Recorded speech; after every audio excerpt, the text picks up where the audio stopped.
O que é essa onda de crise? Crise é uma coisa que a sua alma tem que desejar. Ontem tinha um sócio meu chorando lá, 11 horas da noite, na minha garagem, chorando e falando assim: que hora que nós vamos voltar a crescer como antes, a explodir como antes? Eu fiquei olhando na cara dele e falei: do que você está falando? Aí ele falou: não faz sentido, a gente foi o povo que mais cresceu nesses últimos 4 anos, por que a gente não volta? Eu falei: você está transferindo crise sua para mim, eu não estou cobrando crescimento seu. Eu nunca cresci tanto na minha vida, só porque eu não apareço nos stories. E ele é um dos sócios mais próximos. Só que ele começou a gerar uma crise na cabeça dele. Eu falei: eu não estou te cobrando, você está me cobrando e tem alguma coisa errada com você.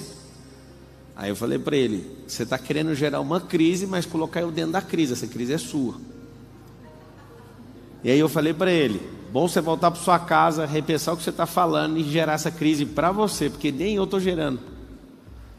Pablo, por que acontece isso? As pessoas, elas têm a necessidade de serem cobradas. Quando você não é autogerenciável, o que você vai fazer? Você vai ficar criando caos na vida dos outros para as outras pessoas te cobrarem. E eu não jogo esse jogo mais. Aí a gente foi discutir sobre os projetos dele, que faz parte do nosso ecossistema, e eu percebi que ele não foca nas coisas dele querendo me cobrar. Só que um dos maiores segredos que eu posso contar para vocês sobre crescimento não se cobre. A partir do momento que você começar a cobrar, você vai ficar igual um piloto que fica fugindo do que está atrás. Você vai ficar preocupado com quem está atrás e vai perder o foco na frente, naquilo que você precisa fazer. Outra coisa, entenda sobre ciclos, porque quando você entende ciclos, você vai saber que tem um ciclo que chama desfrute, que você vai ter que desacelerar. Eu confesso que eu não queria que isso existisse. Só que quando você entende cada ciclo, você dá tudo que você tem, vai mais rápido. Alguém falou: cara, por que tudo que você põe a mão funciona? Eu falo: em que área que você está perguntando? Na empresa. Eu falo: porque esse ano aqui é o da oportunidade na empresa. No nosso grupo empresarial, a empresa mais antiga, 21, tem 4 anos e estamos na oportunidade. A empresa mais antiga minha tem 4 anos. Aí alguém fala: meu Deus, agora imagina, próximo ano, perseverança. Próximo ano depois desse, exponencial, nem chegamos ainda. Só que o meu pessoal foi exponencial até dia 18 de abril desse ano. Aí eu falei para ele: calma, amigo, eu não vou fazer doideira nesses próximos meses até chegar 17 de abril de novo. Porque eu respeito meus ciclos. Eles funcionam, eu meço o seu, meço dos outros, meço o meu e ele é real.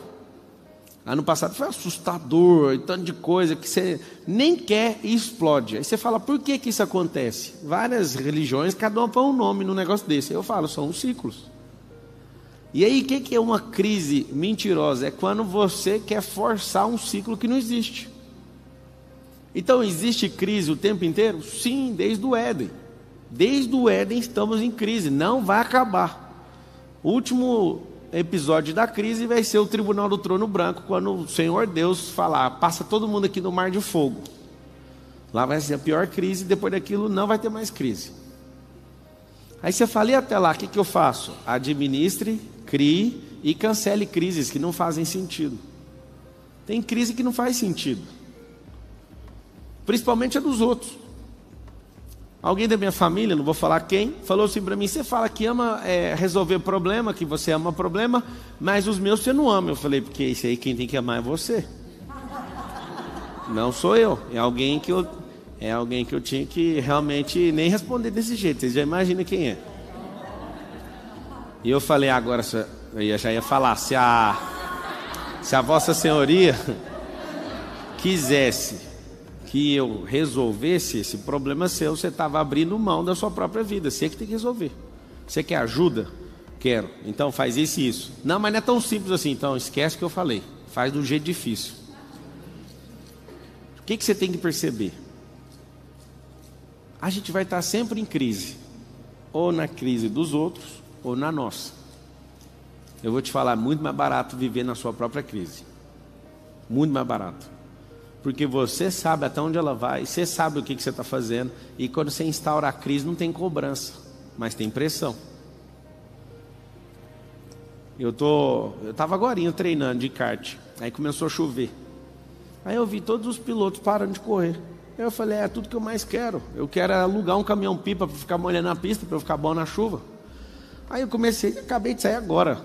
Estava treinando agora. E aí o Nésio, que é bom pra caramba também, na chuva não consegue nem me ver. Eu vou embora. E aí eu paro, falo, vem, encosta aqui para você aprender. Não é do jeito que todo mundo faz, tem que fazer outro traçado. Aí eu descobri que tem 3 pistas dentro de uma pista por causa da chuva. A crise fez, eu vou falar, o cara tá bem aqui no camarim, mas não tô nem aí para ele. O Marcos Vilela parar de correr, aí dizendo ele que correu depois que eu fui embora. Faz todo mundo parar porque vira um sabão a pista. Virou uma crise. Só que eu vou te falar, a crise não é a pista molhada, a crise é a sua cabeça ficar com medo de rodar na pista molhada. A crise é sobre você, é igual a matemática. A matemática não é o problema na real é você ter assistido muita malhação e não ter desenvolvido o raciocínio lógico. E aí você culpa a professora, você culpa o MEC, você pode culpar eles também. Só que, na verdade, o maior de todos os culpados é você, que você não quis desenvolver. Pablo, mas eu não tenho culpa. Talvez alguém te bloqueou também de aprendizado. Só que a culpa é sua, porque você tem que resolver. Ninguém vai resolver por você. Pablo, você não sabe o que meus pais fizeram comigo. A culpa também é sua. Aí você fala, mas foi eles que fizeram. Pois é, mas você já é adulto, era para você já ter resolvido. Se fosse o Miguel reclamando do pai, tudo bem. Mas você já é adulto, você tinha que resolver isso aí. Então, quando eu vejo todo mundo desesperado, é onde eu me alegro, que eu sei que todo mundo vai aumentar a tensão, vai ficar se cobrando, vai tirar o pé do acelerador, vai pisar demais no freio. E aí, essa pista molhada, ela me chama a atenção porque o Ayrton Senna, no cartódromo de São Paulo, ele tomou um baile e ficou em último lugar uma vez numa corrida. E aí depois ele ganhou um apelido de o Rei da Chuva. Por quê? O dia que ele perdeu, ele soube o que fazer com aquela energia. Ele falou para ele mesmo, nunca mais ninguém vai ganhar de mim na chuva. Lá em Interlagos, no dia da Mercedes-Benz, que a gente corre, na C300, eu vejo a tensão de todo mundo, vai chover, dá para ver assim, um medo na cara dos pilotos. E eu dando risada, e eu nunca tinha corrido na chuva. Eu fui correr na chuva, eu estava correndo praticamente o mesmo tempo da pista seca, eu não estava entendendo nada, do tanto que a minha cabeça estava viajando. Porque eu não vi crise naquilo. A tensão, a cobrança faz você olhar para as coisas e tirar o pé e ficar morrendo de medo. Ah, pandemia, na moral, vocês vão falar isso até que dia? Vocês parecem que esqueceram que teve influenza esses dias? Vocês parecem que esqueceram que tem um cavaleiro amarelo, que é o de doença lá em Apocalipse, que quando ele for solto, essas pandemias nem saem. Vocês vão ficar falando disso até que dia, para justificar a má gestão de vocês com as empresas? Vocês vão ficar falando disso até que dia para falar que você largou da sua esposa ou do seu marido por causa da pandemia? Na verdade, você não gostava dessa pessoa, aí teve que ficar muito tempo com ela e comprovou isso. Antes você estava fingindo. Quando alguém fala, eu quebrei na pandemia, eu falei, essa é a história que você conta para o seu pai e para sua mãe. Para mim, não. Porque pandemia é pista molhada. Era só mudar o traçado, caralho. Isso é coisa da sua cabeça. E sua mãe que é mais bobo que você, porque deve ser isso, né? Que ela te instruiu. E você deve ser um bobo e ela deve ser um pouco mais bobo que você. Você melhorou um pouco. Mas ninguém acredita nessa história sua. Eu sei que alguns de vocês estão aqui com raiva agora. Mas a minha empresa quebrou por causa da pandemia. Não, é porque molhou a pista e você parou de correr. As pessoas não iam mais na sua empresa, você tinha que usar a internet para chamar a atenção delas. É só isso, era mudar o traçado. Então tem as 3 coisas que você vai notar nessa crise. Tem uma coisa que é absoluta. É pressão. Quem põe pressão em você? Eu tenho certeza que vários, talvez 99% de vocês. Existem pessoas que chegam perto, você gagueja. Eu também já fui assim. Você fica bobo, você não consegue nem conversar. Hoje eu parei num lugar, aí alguém falou, eu sou o PLD. Aí eu falei, nossa, que massa. Aí você fez o MVP, o cara não estava com nem de conversar comigo. Aí eu falei, amigo, você não fez o MVP. Você vai ficar nervoso é por causa disso, né? Aí não, é porque é você. Eu falei, você assistiu a aula de bater seu crânio e o meu no meio fio, para você saber que nós somos igualzinho? Ele, não assisti essa aula não. Eu falei, então você é PLD mesmo, certeza? Não fez o MVP e está nervoso da minha frente. Você sabe o que é isso? Você vai ficar nervoso na frente dos outros quando a pressão que você deveria ter exercido sobre você não for o suficiente. Na hora que você parar na frente de alguém muito importante na sua cabeça, te chamar tanta atenção que você vai tremer. Eu sei que alguns de vocês são assim, eu já fui. Aí eu comecei a perceber, eu preciso pôr pressão em mim. E quando eu comecei a pôr pressão em mim, Pablo, como é que são essas pressões? Decisões que você vai tomando. Decisões de renúncia, decisões de over delivery, que é entregar mais do que precisa. São decisões que vai elevando a pressão. Se o seu personal trainer falar, faz 15, e ele olhar para a cara dele vai dizer para você se você tem que fazer over delivery ou não. Aí ele fala, vai, só mais um, tipo com dó. Aí você entrega 2 ou 3 a mais e fala para o seu corpo, toda vez que eu sentir que eu estou sendo desprezado para alguém que está me instruindo, você vai pagar caro. O que eu quero que você entenda é o seguinte, a pressão não pode vir de fora, tem que vir de dentro. A pressão só vai vir de fora quando o lado de dentro for fraco. Então você tem que acordar todo dia, acorda a hora que você quiser. Um monte de gente fala, a hora do sucesso é às 4 da manhã, às 4h59 da manhã. Eu confesso para vocês uma coisa, não muda nada na sua vida. Porque se for para você ficar com a mesma energia acordando cedo, você só vai ficar com sono durante o dia e acabou. Agora, se você for entender de frequência, acordar cedo é pôr pressão. Como que põe pressão acordando cedo? Você acorda cedo, você tem que dormir mais cedo, já começou a pressão. Não dá para você acordar mais cedo dormindo tarde. Então você acorda mais cedo, você puxa pressão. Aí acordou mais cedo, vai fazer o quê? Nada, aí a pressão diminui. Aí eu falo para você, vai tomar banho na água fria. Aí a pessoa fala, Deus me livre. Isso é pressão, não é eu que estou colocando. Eu falo para você, vai você fazer. Alguém perguntou para mim, quando que a gente para de tomar banho na água fria? Quando você bater R$1 bilhão, você para. Nem riu, porque você não acredita que você vai bater. E você nem quer tomar, e tá bom, vamos ficar do jeito que tá ótimo. Coloque pressão de tal forma que aquilo vai virar engraçado na sua vida. Só que é você que tem que colocar. Quando você não gosta de trabalhar numa coisa e alguém força você a fazer aquilo, alguém está pondo pressão em você. Por que você não põe pressão e põe para fuder logo esse negócio? Você nasceu para fazer aquilo, você precisa aprender mais alguma coisa com aquilo? Não, é porque eu tenho que pagar minhas contas. Amigo, deixa eu te contar um segredo. É melhor você se pressionar e ficar uns 3 meses com as contas tudo atrasado do que ficar 30 anos fazendo uma coisa que você não foi chamado. Ficou 30 anos o cidadão pagando as contas dele tudo em dia. Só que ele fez aquilo que não era para fazer. É como se você tivesse que sair daqui para Goiânia de carro, e era isso que você tinha que fazer. Só que aí você resolveu ir lá para o Egito. Aí você fala, mas eu rodei muito mais que você. Pois é, você rodou na sua vida, porque não era para você ir para lá, era só para você pegar essa estrada aqui de 926 quilômetros. Só que parece que você quer fazer o mais difícil. Então essa pressão ela é simples, é você que abre isso. Quando o motor não tem pressão, o carro não corre. Nessa semana eu coloquei um combustível no carro, naquele vermelho, e aí na rodovia estava eu e o Marcos, eu fui, aí ele cortou e ficou andando só até 120 km por hora, eu não entendi nada. Aí acusou, está com problema. Alguém até me falou, nossa, ele parou, ele cortou em 120 km por hora, ele cortou, pois é o limite de velocidade. Eu falei, então está tudo certo. Só que você sabe que tem um potencial lá de fazer 3 vezes mais velocidade que aquilo. Então é agonizante quando você tem uma potência gigantesca e ela é cortada. A pressão vem de dentro. Então quando a turbina não gera pressão, o carro não dá tração. Não dá força. Pablo, eu não tenho força, eu sou procrastinador. Quem aqui humildemente reconhece assim, ó, eu sou um procrastinador profissional? Levanta a mão. Então, eu estava. O que é a procrastinação? É muito simples. A procrastinação é você trocar uma coisa de longo prazo ou eterna por recompensa imediata. Então você pega e fala, vou trocar isso aqui por uma recompensa imediata. Cara, é muito bom a recompensa imediata, porque você já acessa agora, só que ela é pequena demais. E não precisa de pressão para ter uma recompensa imediata, precisa só ser um idiota. Aí você fala, Pablo, eu quero mudar, eu quero ter resultado. Resultado é construído com micro resultados, com resultados pequenos. Então o que você tem que fazer?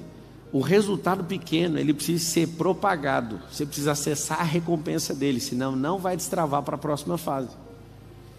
Conta para nós quando você colocou pressão em alguém. Agora, esse mês de agosto, eu falei, até 31 de agosto.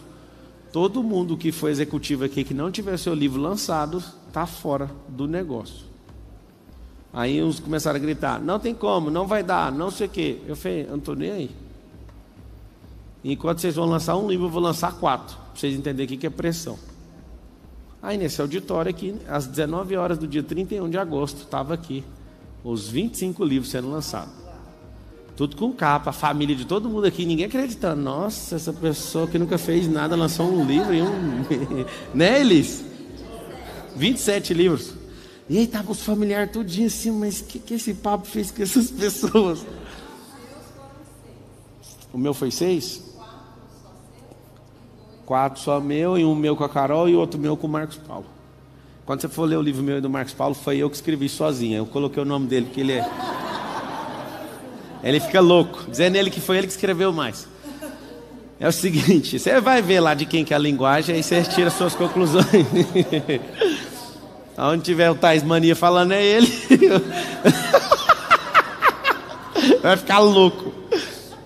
Pablo, por que você faz até essas piadas? Chama pressão. Se você não põe em você, eu vou colocar. A pressão é uma coisa muito boa. Sabe o feijão? Alguém aqui já comeu feijão sem levar ele na panela de pressão? Já comeu? Já tá passando fome, hein, para comer o feijão sem passar na panela de pressão. Engraçado é que a pressão, se você pressionar a água, ela fala, não me pressiona, senão eu vou evaporar. Engraçado é que se você pôr pressão no ar, vira água. Olha que louco, se você for pôr pressão no ar, vai aparecer água, vai virar água. Se você pôr pressão na água, vai virar vapor. Se você pôr pressão no ovo que é mole, vai ficar duro. Se você pôr pressão na batata que é dura, vai ficar mole. Que doideira é essa? A pressão, você vai anotar o código, gera transformação. Depois que transforma aquilo ali, acabou, fechou aquela fase. Pablo, por que eu não fui transformado? Por que eu não fui para a próxima fase? Porque você não pôs pressão. Pablo, então por que eu me sinto pressionado? Porque a pressão dos outros é para você viver na fase deles, não para você avançar na sua fase. E aí você vai entender o que é pressão. Pablo, conta várias pressões. Toda vez que eu dominava uma área na Brasil Telecom, na Oi, lá quase 8 anos, eu falava, eu quero ir para outra área. As pessoas falavam, você é burro, está na melhor fase da sua vida. A Carol está lá todo dia perguntando, a gente vai ter 5 filhos? Aí eu falo, não, absolutamente não. Deus me livre de 5 filhos. E eu fico assim, né? Pablo, por que você está fazendo isso? Pensa uma mãe dedicada que fica o dia inteiro em livre demanda dando mamar para essa mulher. Inclusive não gostei daquele vestido, está muito curto, viu, cara? Mostrando a fralda da minha filha. Eu quero vestido de assembleiana. O que acontece? Pensa na pressão que a Carol está sofrendo. Não é fácil você ficar o dia inteiro em volta de uma pessoa, dando mamar, e a pessoa agora descobriu que ela não dorme mais, ela não quer dormir. Ela quer ficar acordada com aquele olhão de jabuticaba, com aquela cara de Pablo. E aí a Carol fala, você podia tanto ajudar, e eu falo, ajudo, eu vou ficar quietinho, eu não vou fazer nada para não atrapalhar vocês duas. E aí o que acontece? A própria Carol já está lascada nesses próximos 90 dias, que é mais ou menos nesse período aí pela experiência. E ela está querendo saber de outro filho. Faz sentido um negócio desse? Então coloca assim, ó, a pressão também tem fase. Não precisa pressionar tudo de uma vez, vai quebrar. Não dá para pressionar toda a suspensão do carro, todo o câmbio, todo o motor, tudo de uma vez, vai quebrar o carro. Então o que eu fico fazendo? Que isso é sabedoria para você que é homem. Você quer ter mais filho com a sua esposa? Não, quando chegar um, fala, não, nunca mais nós vamos mexer com isso. E aí fica tudo bem, aí depois vai indo e acabou, amigo. Depois aí você vai ativo e faz o download.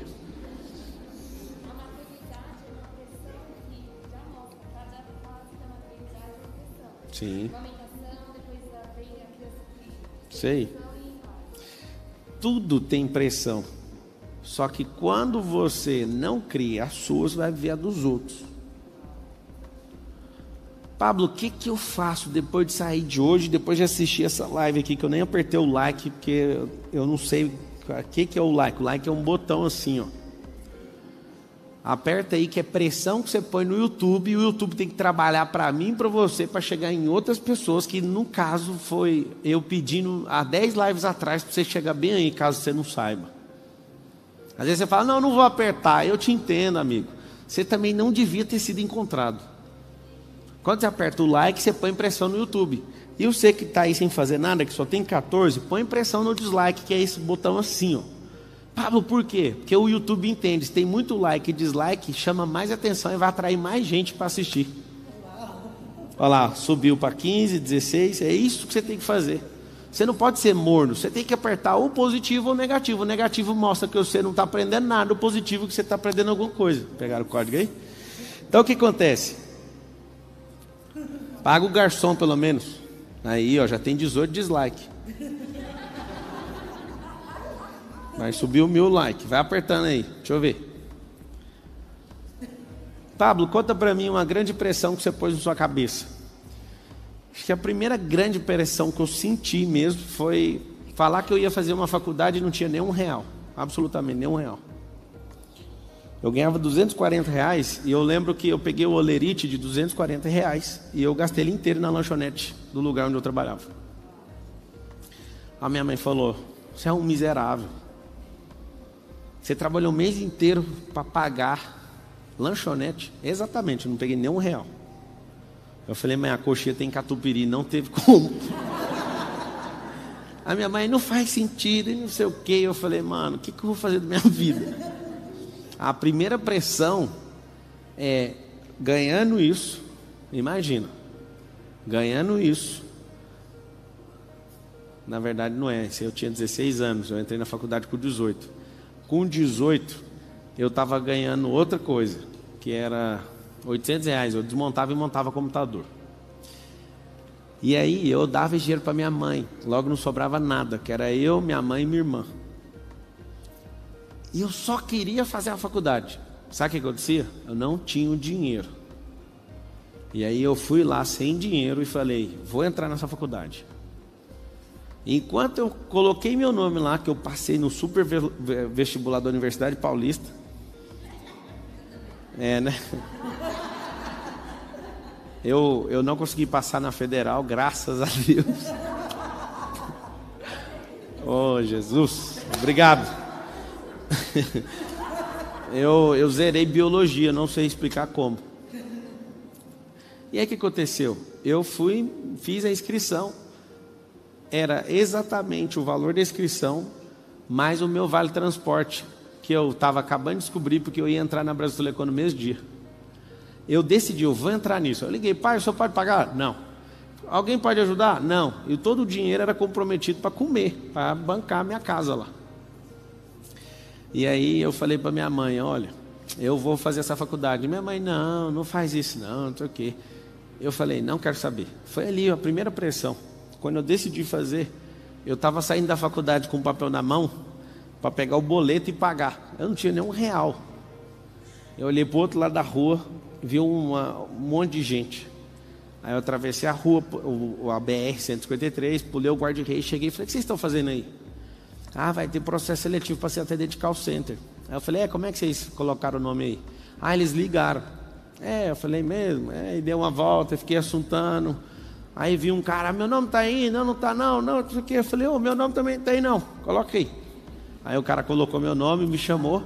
Eu fui para a sala, estou fazendo uma prova, a senhora abre a porta e fala, alguém aqui quer fazer teste por Helpdesk? Eu falei, Helpdesk ganha mais que essa sala aqui? Anota assim, fazer perguntas aumenta a pressão. Você vai descobrir coisas novas. Ela falou, ganha. Eu falei, eu vou. Aí fui. Cheguei lá, fiz tudo. Eu fui promovido antes de ser contratado, pra você ter uma noção.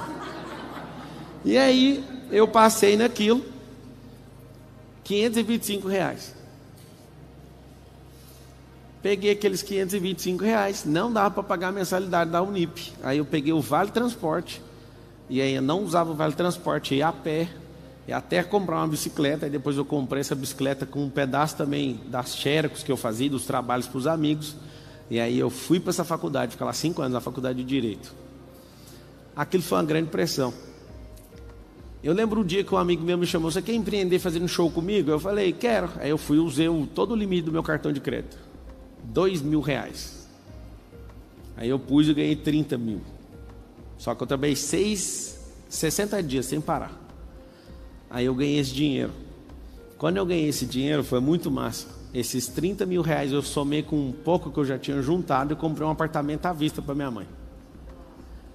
E a primeira coisa que eu fiz de grande aquisição foi um apartamento, e não foi para mim, foi para minha mãe. Inclusive esse apartamento minha mãe nem mora, ela tem ele de renda hoje, porque ela mora em outro que eu dei para ela 4 vezes mais caro. Só que eu quero te contar uma coisa, eu nunca lembro de nenhum ano, de 2004 para cá, que eu fiquei sem pôr pressão em mim mesmo. Eu falei assim, eu vou ler 100 livros, eu não consegui bater os 100, eu li 86 em 2006. Eu lembro que eu falava, eu vou crescer esse ano na empresa, eu crescia. Esses 7 anos e meio, né, quase 8 anos, eu cresci 5 cargos verticais. E no dia que eu falei assim, eu estou aqui num cargo muito massa, mas eu quero sair, foi a pior pressão de todas. O dia que eu não quis mais o escritório que eu tinha montado de advocacia com grandes amigos, foi uma grande pressão que eu coloquei em mim mesmo. O dia que eu realizei meu sonho de comprar um carro, acho que o único carro que eu realizei o sonho de comprar foi o Jetta, o resto não foi nada de sonho, eu nunca consegui comprar o carro do sonho. Aí eu fui crescendo, eu esqueci desse negócio de carro, aí depois ficou tão exponencial que não deu para voltar nos carros do sonho, que eles ficaram muito pequenos. Mas eu lembro bem, eu comprei esse carro, esse Jetta, eu acho que ele foi 63 mil reais em 2011. Aí eu vi uma oportunidade de trocar ele numa sala para dar aluguel, para eu ganhar esse aluguel. E até hoje eu ganho aluguel dessa sala. Eu peguei esse Jetta, juntei, fui lá, fiz uma proposta na metade do preço na sala dentro do shopping, troquei, fiquei sem um carro dos sonhos. Pablo, mas era o carro dos seus sonhos. Pois é, depois que realizou não precisa ficar mais com isso. Aí eu fiz virar renda um carro que só dava despesa todo mês. Aí eu fui andar com um carrinho de 10 mil contos, mas estava feliz lá ganhando meus 1.500 reais de aluguel todo mês daquela sala. Não dá para falar sem microfone por causa da transmissão. Se for falar, pega o microfone e segura. Quando eu tiver no entendimento, espera um pouquinho. Tá? Espera só um pouquinho aí e já deixa o microfone, faz assim, vê se ele está funcionando, agora você entra. Então, eu lembro bem das coisas que eu ia fazendo e eu ouvi algumas pessoas que eu amo dizer, o Pablo não para com nada. Eu quero que você entenda uma coisa, você não precisa parar com nada, você precisa construir o tempo inteiro. Porque parar com barracão, parar com chevette é uma coisa que não faz sentido. Parar com gol quadrado, parar com casa de 3 quartos, você não precisa. Essa teoria de parar, ela é da estabilidade, e quem é da estabilidade não tem pressão. Se as pessoas que passarem em concurso público e estudaram 3 anos seguidos para fazer isso, se elas continuassem estudando, vocês acham que elas iam parar onde depois de passar no concurso público? Eu não consegui entender como alguém que pressiona a si mesmo durante 3 anos para passar num concurso, pega um salário de 20, 30, 50 mil reais e aí estaciona. Amigo, você não pegou o código da pressão, por que você não continua estudando até você achar os milhões? Não tem como você não entender isso. Ela pôs pressão só para entrar no nível 2 da estabilidade. Aí depois ela não se pressiona mais.